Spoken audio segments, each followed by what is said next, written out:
Catus Maximus here, this time with a little review of another little Ryobi old school made in USA tool. As we can see right there, I do like finding these older, I don't even know what color you call this, kind of just a deeper blue and navy blue tools.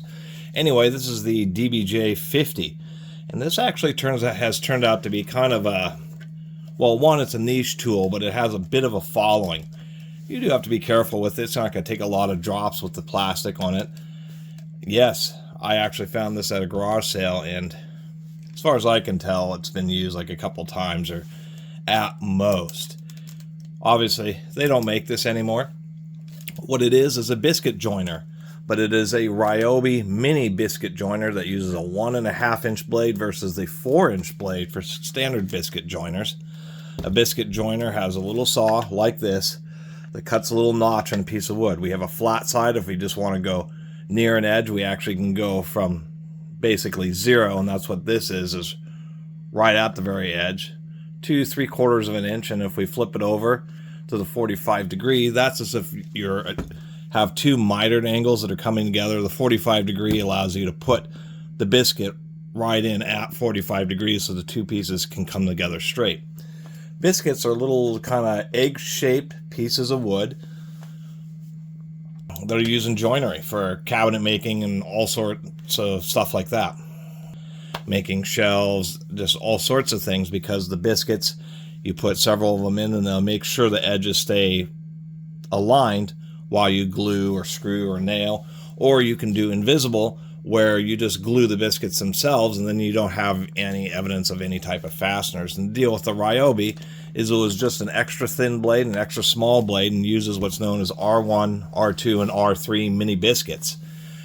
It turned out to be such a niche tool that, surprisingly enough, even to this day, you can still find blades and biscuits for this little mini biscuit joiner. This is known as I've heard them called mustard stir styles. Porter cables had a real popular style of this type of biscuit joiner. There are two kinds. There's this kind where you have the vertical motor, and there's actually a really small belt that drives the blade. And then you have kind of the more modern style, which are kind of this assembly but attached to an angle grinder, because it's cheaper for manufacturers to do that rather than have the vertical motor system. Do kind of like the trigger on this. Pretty decent cord. Really heavy duty strain relief on this old Ryobi. People have said because of having a belt in there, it does make this style of joiner a little bit quieter.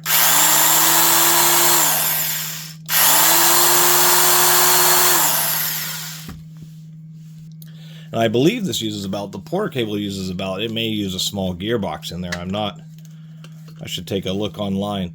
I also believe it's possible that there was another manufacturer of one of these mini biscuit joiners. I think it may have been Rigid or something like that, but these little Ryobis, it's kind of hard to find. And when one of the issues with standard joiners is, one, they have a thicker blade. So if you're working with thin stuff like 1/2 inch thick, that's kind of the deal with this, because it will go all the way down to 0. So you can actually make this you can go 1/4 inch up and be right in the middle of a 1/2 inch piece of material. So that's one advantage of these. And the fact that the biscuits just don't go as deep. It has kind of a weird nylock and kind of a weird setup here with this whole thing. But as far as, I don't understand, because you have to pull on this collar, but they give you a little knob that doesn't help you with anything. This is the depth stop. So since this is this design work with 3 different sizes of biscuits, they kind of had default stops. And so we have a number 1, a number 2, and a number 3 biscuit. Here's my thumb. These biscuits are tiny. The number 1 biscuit is literally like a little 1 inch wide thing. Super thin, like 3/16 of an inch, or actually that may be, to tell you the truth, it's less than 1/8 of an inch thick. So super thin. Like that they have graduations on both sides. Pretty decent aluminum knob. So for a little lightweight unit, it's overall pretty good. So with this, once again, if we're doing the number 3, that's the deepest, so the blade protrudes the most, and that will give you a cut for the number 3. And it's kind of neat that it gives you these lines here, so it makes it easier for you to make sure that you're not like going off the edge. And then just setting the depth, when you adjust this, it just has various standoffs, or whether you're going to using a number 1 biscuit, a number 2, or a number 3. Figure we'd take the bottom off. This thing is so neat. I know that there are the Porter cables. There's available smaller, like 2-inch blades or something for the, but they're still like the same thickness, but just a little bit smaller and less depth. But I mean, this thing is amazing. That is an amazingly small, tiny little blade there. And I was incorrect. The Porter cables are belt drive, but this thing, I guess it's just so close. And the motor's already spinning so fast, so they just use a gear reduction instead, which, to tell you the truth, I kind of approve of, because then you don't have to worry about a belt at all. And it explains, I was hoping it was going to be a little bit quieter, but it kind of explains why it was a little bit noisy. Actually, it appears this has never been used, so we can see as it's doing the cut, either debris goes out kind of this way, or it swings around and they have a little chute here for the debris to go out of. And they do have brass inserts to hold the bottom plate, so that's proper. Just a standard blade in here, but it's so small, it'll be pretty easy to put this in a vise. Only 6 teeth, and just take a file and resharpen the teeth, and then I just use a flat file, resharpen the teeth, and then use a round file, or either way, just to make the relief, and you ought to get quite a bit of life out of the blade. We can see that they've bent or offset the teeth, so that may be something you'd have to deal with. Disassembling this is a little bit funky because we have these 2 halves that come apart. Kind of want to take a little look at the gears here. I see, this is a neat idea. I'm kind of figuring it out. I think they're just using this as a jam nut. But the idea with this nylon lock nut is that when you're setting this depth, if it isn't quite right, you can adjust that lock nut and get the depth. Then you can basically use it to calibrate this depth adjustment here. So it's kind of nice that they have that. So kind of a deal. I have to remove the stuff from the threaded rods. Remove the 2 springs. Then you have this back half. Here's the spring that holds the depth adjustment rod. Pushes it towards the front like it should. Don't want to lose that. And then I suppose I have to remove this. Oddly enough, it's not a metric, or it's a very odd metric, but what fits super tight? A 9/64. Kind of nice of Ryobi. It's a Japanese company, but it is using fractional fasteners here. Put this in here to block off that blade. Not a very big blade. It's not, fastener's not torqued super hard.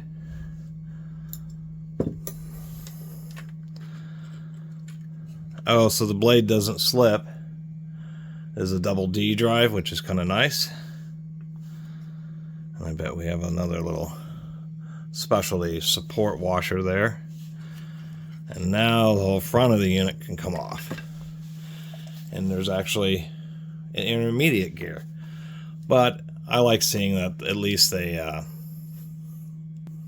this whole frame where everything's sliding on and it's kind of depending on is at least metal, cast aluminum. Pull out those screws. I'm seeing a ball bearing there. Surprisingly enough, that bearing does not appear to be a sealed bearing. I think they're just kind of relying on the convolution that this provides to help protect it. That little bearing should have been, come on, a sealed bearing, but nonetheless, it's good to see that they have a ball bearing right there just to provide good support for the spindle. And seeing how easy this comes out. Super easy. And I'm not exactly sure what this, there's a little, I don't know what this is. A small piece of metal. I gotta figure this out. I don't know if that's like a missing piece, some kind of little shaving. I don't think that is there is a washer right there, a little wave washer, but that piece of metal seems weird. Maybe I'm glad I got in here. The lower bearing, or the intermediate bearing, does just use a sleeve. It is helical cut gears, which is also nice to see.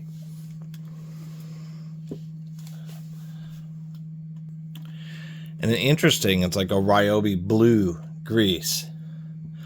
So this output gear is only ever so slightly larger than the motor gear. This is basically a large transfer gear, the intermediate one. So the real gear ratio is just the difference between that spindle and this driven gear, which is obviously not very much. There's a little intermediate gear. And I think that was just a random piece of metal.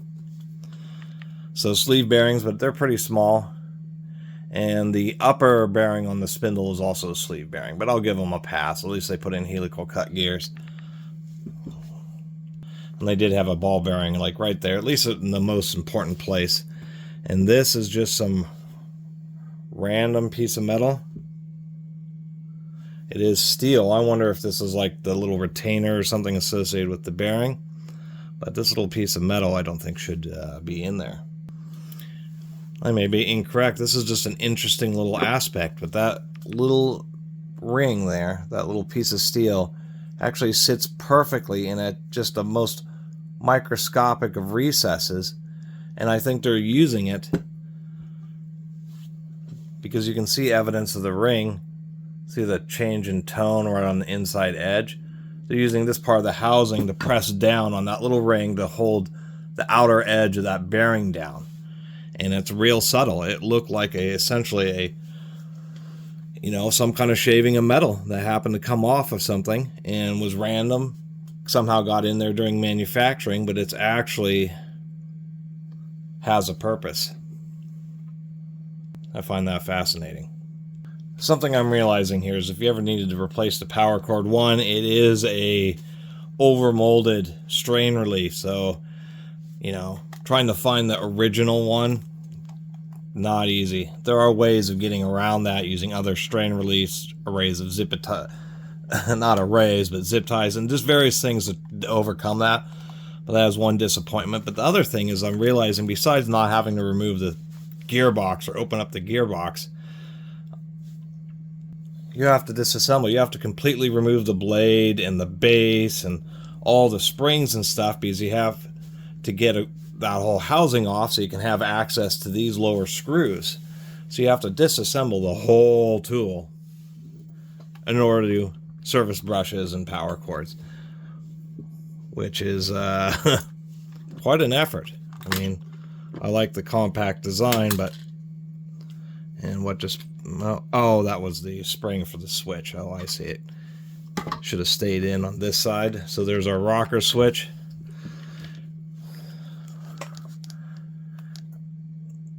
And we are using a genuine Omron, which is made in Japan, so it's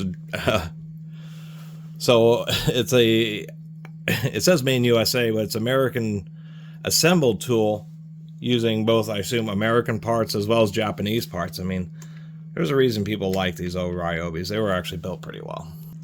We do have a 5.5 amp motor. It's not a particularly high-speed motor or high power density. We can see the wide commutator bars versus a bunch of narrow ones. The motors that have a bunch of narrow commutator bars, I guess, are a little bit less efficient, but they generate a little bit more, I guess, torque or power. One thing that is disappointing is seeing that the upper bearing of the motor is indeed a sleeve bearing. It's not the end of the world in a product like this, but nonetheless, would have liked to have seen a ball bearing up there.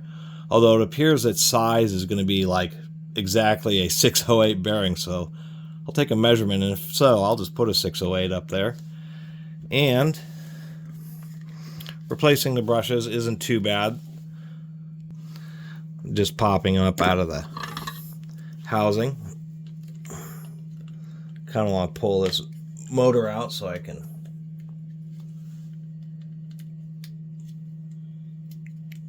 not particularly long brushes but this tool is only used, I guess, I mean, it would be true, only kind of intermittent type use. And there's ball bearings. Here's the problem with sleeve bearings. If any kind of debris or a little bit of oil or grease gets into them, then they collect up debris. And this is actually stuck in here, so it's pretty obvious that this lower bearing, well, there we go, it actually did pull out. So they do have a rubber sealed ball bearing on the lower end of the motor. which is good to see, and a ball bearing up at the main part of the spindle. So I guess they, you know, once again, it's not critical they didn't have a bearing there. At least they had 2 ball bearings in the most critical spots where the motor's getting the sideways force from the gear here, where it's true this upper bearing is just helping keep the motor aligned and steady. So, and one where the most load is on where the blade is. So now I'm going to put this whole thing back together, and anybody tearing this down, look for the weird little piece of metal. It looks like it's a little shaving, a little circular shaving of metal. It's actually a little shim that sits right on top of the bearing. And don't lose that little washer there either. And overall, for a little mini biscuit joiner, I mean, I'm talking about lack of bearings in this thing. I mean, this thing is driving a 1.5-inch blade, using a 5.5 amp motor, I might say. So that it should be able to drive this blade pretty much to, I mean, any material. I would assume you could probably get away with doing it in brass and aluminum, much less hardwoods, because this is a pretty powerful motor for such a tiny little blade. Other than that, kind of a cool tool and kind of neat seeing inside it. Too bad you basically have to take it totally apart in order to service it, but it's not a big deal. The gears, the helical cut steel gears turning that little blade are going to last easily the lifetime of this tool. Several sets of brushes. You can see, well, you can't see, but if I zoom in a bit here, way a bit, you can see a little slot in the side of the brush there. That slot has a little tab, so as the brush advances, we can see that it's actually not popping out. So it's automatic stop. The brushes automatically stop themselves before they grind down and ruin your commentator, so I do like seeing that. Even though this is just a little micro switch, it is a universal standard micro switch with spade terminals. I mean, quite literally, one of the easiest switches that you can find, and I'll give them credit for that, because if this switch ever goes out, it's literally buy another micro switch that has ratings for 5.5 amp, and just pop this one out and pop a new one in. So easy to replace the trigger switch. Overall, it's kind of a cool little tool. So I'm going to reassemble it here, and thanks for watching.